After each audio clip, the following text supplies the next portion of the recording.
Hello dear student, आपको फिर से स्वागत है सीटेट क्लास में। तो आज मैं लेकर आया हूँ, देखिए, अभ्यास 1 विक्टो वर्सो सीटेट एवं एस्टेट के प्रश्न है। जो टॉपिक है आपको बुद्धि निर्माण एवं बहुआयामी बुद्धि से मैं क्वेश्चन 31 क्वेश्चन कराने वाला, यानी 31 क्वेश्चन कराने वाला, जो बहुत ही इम्पोर्टेंट है और प्रीवियस ईयर में जो पूछा गया वो क्वेश्चन है। तो आप लोग एक एक क्वेश्चन का आंसर कमेंट में लिख के देंगे और सभी क्वेश्चन का ध्यान से पढ़ेंगे और उसके बाद आंसर देंगे। इससे पहले भी मैंने वीडियो डाल चुके हूँ, तो उसको आप लोग ज़रूर से ज़रूर शेयर करें, लाइक करें अगर अच्छा लग रहा है वीडियो। तो चलिए, पहला क्वेश्चन हम जो देख लेते हैं। आपको ये बहुआयामी बुद्धि से है। तो सीटेट में जो पूछा गया था क्वेश्चन, ये 2011 में पूछा गया था। देखिए, पुरुष स्त्रियों की अपेक्षा ज़्यादा बुद्धिमान होते हैं, यह कथन सही है गलत है बताइए। सीटेट 2000 में पूछा गया था, बताइए। तो एक का जो ऑप्शन होगा बिल्कुल है, लैंगिक पूर्वाग्रह से प्रदर्शित करता है। ठीक है ना, लैंगिक पूर्वाग्रह से प्रदर्शित करता है। ये नहीं कि ये ज़्यादा बुद्धिमान है, ये कम बुद्धिमान है। उसका जो अंदर का लैंगिक किस प्रकार से कार्य करता है, उसके अनुसार से हम लोग कह सकते हैं कि ये बुद्धिमान है या नहीं बुद्धिमान है। चलिए आगे देख लेते हैं दूसरी में। गिलफोर्ड ने अभिसारी चिंतन पद का प्रयोग समान अर्थ में किया है। किस समान अर्थ में किया है? दो का जो आंसर हो जाएगा बिल्कुल राइट, सृजनात्मक में किया है। ठीक है ना, ऑप्शन नंबर बिल्कुल राइट बी हो जाएगा। व्यक्ति तीसरा देखते हैं। व्यक्तित्व एवं बुद्धि में वंशानुक्रम की क्या भूमिका है, बताइए। इसका भूमिका के बारे में पूछा है, तो ऑप्शन 4 का बिल्कुल राइट जो हो जाएगा ए नंबर हो जाएगा। ठीक है ना, क्या हो जाएगा? ए नंबर हो जाएगा। नाम नाम मात्र की भूमिका होगी। ठीक है ना, चलिए आगे 4 नंबर देख लेते हैं। बालक प्रासंगिक परीक्षण 3 वर्ष से 10 वर्ष की आयु के बालकों के लिए बनाया गया है। इस परीक्षण में कार्ड में स्थापित किए गए हैं। क्या स्थापित किए गए हैं? 4 का। तो जी बिल्कुल राइट, ऑप्शन नंबर 4 का जो हो जाएगा बी नंबर हो जाएगा। ठीक है ना, लोगों के स्थान पर जानवरों को, ठीक है ना, निर्जीव वस्तुओं को प्रतिस्थापित किए गए हैं। तो बिल्कुल राइट बी नंबर हो जाएगा 4 का। 5 में देख लें, निम्न में से कौन से शिक्षण अधिगम का स्तर नहीं है? निम्न में से कौन सा शिक्षण अधिगम का स्तर नहीं है?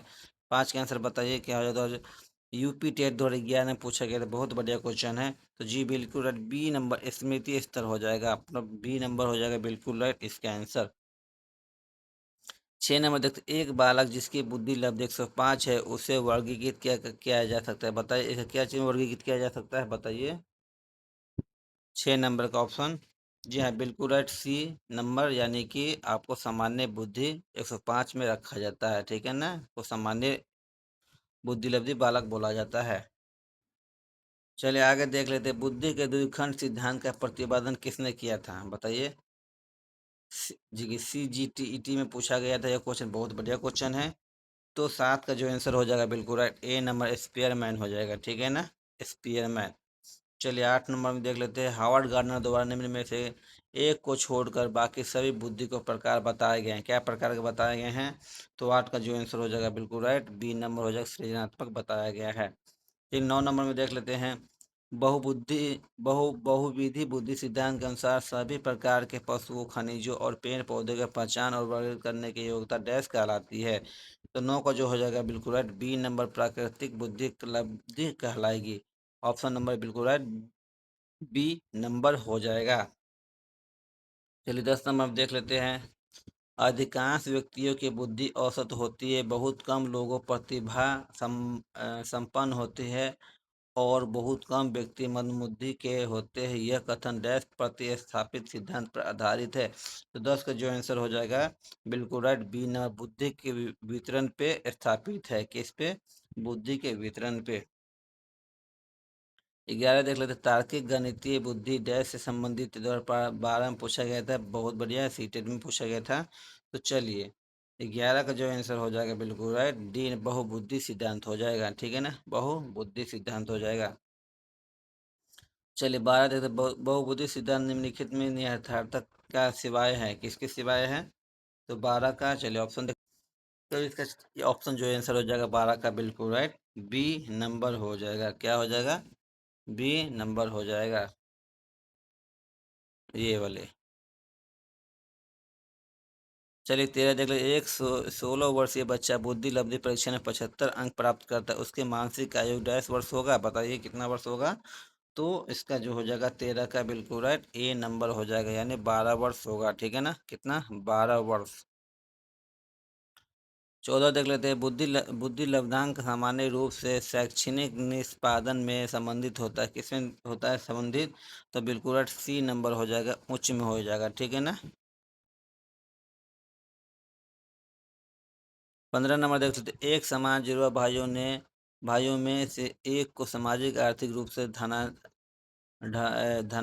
परिवार द्वारा गोद लिया गया, मतलब धनाढ़ मतलब धनी परिवार वाला गोद लिया गया, और दूसरे को एक निर्धन परिवार यानी गरीब परिवार का गोद लिया गया। एक परिवार के बाद उसके बुद्धि लब्धि के बारे में निम्नलिखित में से क्या आलोचना होने असंभव की सर्वाधिक संभावना है, बताइए। 15 का जो आंसर हो जाएगा, जी हाँ, बिल्कुल राइट, एक ए नंबर हो जाएगा। सामाजिक आर्थिक स्तर बुद्धि लब्धि को प्रभावित नहीं करता है, चाहे तो अमीर हो चाहे गरीब हो, वो नहीं, बच्चे के क्या अंदर की सोचने शक्ति उस पे आपको प्रभावित करता है। रेवन का प्रोग्रेसिव मैट्रिसेस परीक्षण परीक्षा का उदाहरण है, बताइए 16 का। तो बिल्कुल डी हो जाएगा, सांस्कृतिक मुक्त बुद्धि लब्धांश। ठीक है ना।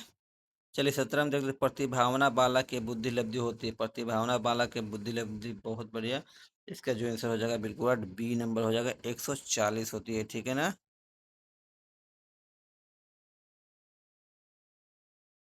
चलिए आगे देख लेते हैं। व्यक्तित्व मापन का स्याही धब्बा परीक्षण है, बताइए। व्यक्तित्व मापन का स्याही धब्बा परीक्षण है, 18 का जो आंसर हो जाएगा बिल्कुल राइट, सी नंबर हो जाएगा, परिप्रेक्ष्य परीक्षण। डैश के अतिरिक्त बुद्धि के निम्नलिखित पक्षों का स्टर्नबर्ग के नियंत्रित सिद्धांत के संबोधित किया गया है, बताइए। 19 का जो आंसर हो जाएगा बिल्कुल राइट, बी नंबर सामाजिक हो जाएगा। चलिए 21 में देख लेते हैं। हार्वर्ड गार्डनर का बुद्धि का सिद्धांत पर बल देता है, किस पे बल देता है? 20 का, तो बिल्कुल राइट, सी हो जाएगा, प्रत्येक व्यक्ति का विलक्षण योग्यताओं पर बल देती है। निम्नलिखित में से कौन सी बहुबुद्धि सिद्धांत की आलोचना है, बताइए। 21 नंबर में 21 का बिल्कुल राइट, ए हो जाएगा। बहुबुद्धि केवल प्रतिभाएं हैं जो कि पूर्ण रूप से बुद्धि में विद्यमान रहती है। ठीक है ना, ऑप्शन नंबर ए बिल्कुल राइट हो जाएगा। चलिए वही देख लेते हैं 21 नंबर, सॉरी 22 नंबर का। कर्नौल सिंह कानूनी कार्रवाई तथा खर्चे के बावजूद आयकर नहीं देते हैं। वे सोचते हैं कि वे एक भ्रष्ट सरकार को समर्थन नहीं दे सकते हैं जो अनावश्यक बांधों के निर्माण पर लाखों रुपए खर्च कर सकती है। वे संभावना कोहलबर्ग के नैतिक किस और विकास की किस अवस्था में है, बताइए। कोहलबर्ग की 22 का ऑप्शन जो 4 ऑप्शन बताइए। जी हाँ, इसका जो आंसर हो जाएगा पश्चिम परंपरागत। ठीक है ना, ऑप्शन नंबर बी बिल्कुल राइट हो जाएगा। चलिए 23 नंबर देख लेते हैं। जो बुद्धि सिद्धांत बुद्धि में सम्मिलित मानसिक प्रक्रिया और बुद्धि द्वारा लिए जा सकने वाले विविध रूप से को शामिल करता है, वह डैश कहलाता है। तो इसका ऑप्शन, तो इसका आंसर जो ऑप्शन हो जाएगा 24 नंबर का बिल्कुल राइट, बी नंबर हो जाएगा। क्या हो जाएगा? बी नंबर हो जाएगा।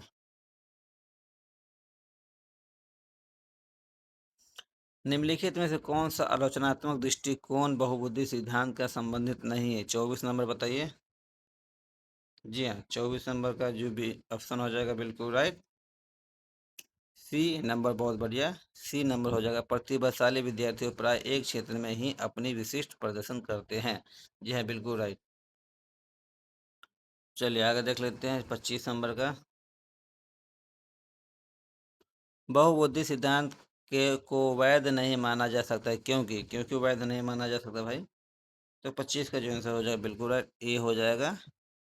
विशेष परिश्रम के अभाव में विभिन्न बुद्धि उपलब्धियों को मापन संभव नहीं है। ठीक है ना, मापन संभव नहीं है, जी बिल्कुल। चलिए 26 तक। निम्नलिखित में से कौन सा कथन सत्य है, बताइए। सत्य कथन पूछ रहा है इसमें। तो 26 का जो आंसर हो जाएगा बिल्कुल राइट, ए हो जाएगा।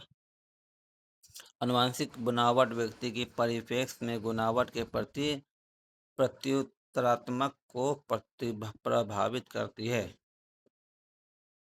चलिए 27 देखते एक एक 11 वर्षीय बच्चे ने स्टैनफोर्ड के बीने के बुद्धि मापन में 130 अंक पाए।